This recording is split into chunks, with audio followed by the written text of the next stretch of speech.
Sa mga madiskarting nanay, gagawa po tayo ng pinakamasarap na leche flan. Business ideas na naman ang isi-share ko sa inyo na siguradong papatok talaga ito pag ito ang ininegosyo nyo. Ito yung klaseng leche flan na binabalik-balikan ng mga suki ko. Bukod sa tama lang yung pagkakatamis niya, overload din siya sa creamy. So eto na, naka-ready na yung mga sangkap natin. Meron po akong isang tray na itlog na gagamitin natin sa ating leche flan. So ang size naman nito ay large.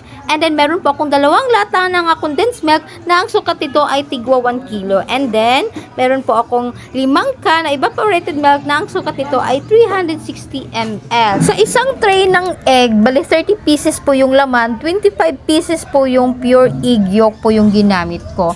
Tapos, yung 5 ay whole egg na po. At para hindi po malansa yung ating leche flan, maglalagay po ako ng 5 pirasong kalamansi. At syempre, maglalagay po tayo ng 2 tablespoon na vanilla extra. And then, isusunod na po natin yung 2 latang condensed milk na ang sukat nito ay tigwa 1 kilo. Bali, 1000 ml po yung sukat ng ating condensed milk. Dahan-dahanin po natin paglagay ng ating condensed milk at sabayan po natin ng paghalu-haluin at pagsama-sama. At pagkatapos na pong maibuhos ang ating condensed milk, isunod na po natin yung ating 5 latang evaporated milk na ang sukat nito ay 360 ml. So, eto na, hahalu-haluin na po natin at pagsama-samahin na po yung ating mga sangkap para naman sa ganon ay matapos na po yung ating leche flan mixture. Pagkatapos na po natin mailagay ang lahat ng ingredients at na-mix po natin ng maigi ang ating leche flan mixture, ay pwede na po itong salain. So, dapat po talaga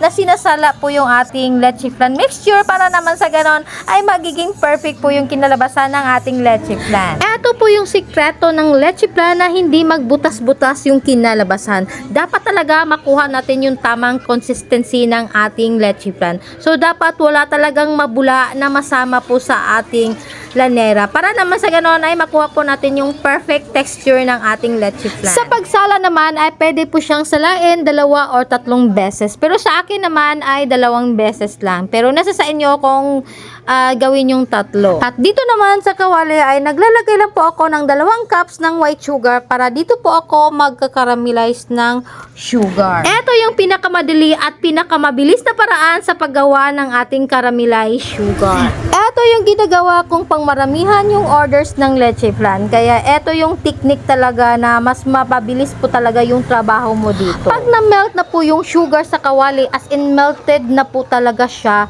ay maglagay lang po tayo ng kalahating cups ng water. So, gradually lang po ang paglalagay niya para naman sa ganon ay hindi po mabibigla yung ating caramelized sugar. Ito yung sikreto niya para hindi titigas na parang candy yung ating caramelized sugar. Pag hindi kasi hinhaluan ng water yung ating caramelized sugar, ay nako, asahan mo, titigas talaga yan. Maganda kasi kung ganyan yung gagawin nyo kung pangmaramihan yung orders ninyo. Mas maigi yung pang-isahan na lang. Iba kasi yung paisa-isa, yung diretso na talaga sa lanera, hindi mo makuha yung tansya na kung ito ay caramelized na ba, yung iba ay light lang, yung iba na overcook. So, mas maganda yung isahan na lang yun sa paggawa ng caramelized para naman sa ganon ay magiging uniform po yung kulay ng leche flan ninyo. Habang nagsasalin ka ng leche flan mixture sa mga lanera ay syempre nagpapakulo ka ng water sa ating steamer. So steamer lang po yung ginagamit natin at hindi po oven. Sa ginagamit kong lanera ay gumagamit lang po ako ng medium size na lanera.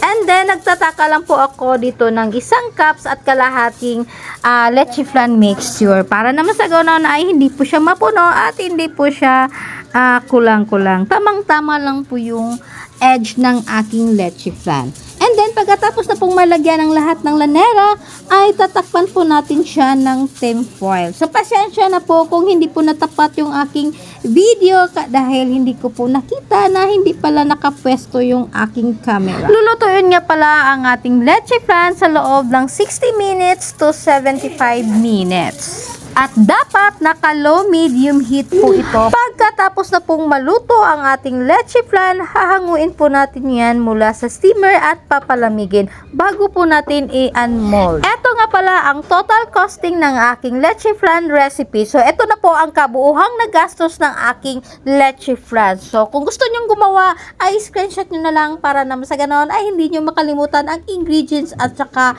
yung mga kakailanganin sa paggawa ng aking leche flan. Kung ikaw ay naghahanap ng negosyo ideas na katulad dito, pwede mong bisitahin ang channel ko, baka makaka-idea ka na kung ano ang ininegosyo mo. Sa ganitong recipe ko po, ay pwede po kayong makagawa ng 18 pieces of leche flan. So, pwede nyo pong ibenta sa halagang 70 pesos to 100 pesos. Nasa sa inyo naman po yan kung magkano ang presyo ng pagbenta ninyo. Dahil magdepende naman po yan sa costing ninyo. Kung ikaw ay naghahanap ng negosyo ideas na katulad dito ka na sa channel ko dahil marami kang matutunan sa channel kong ito. At kung ikaw ay bago ka pa lang sa aking channel, huwag niyo pong kalimutan na pindutin ang subscribe button, notification bell para lagi po kayong updated sa mga videos na aking i-upload. At kung ikaw ay may mga katanungan, huwag niyo pong kalimutan na mag-comment po kayo sa baba para naman sa ganoon ay masagot ko po ang mga tanong ninyo sa susunod na araw. So that's it for today's video. Thank you for watching. Bye-bye. Hanggang sa muli.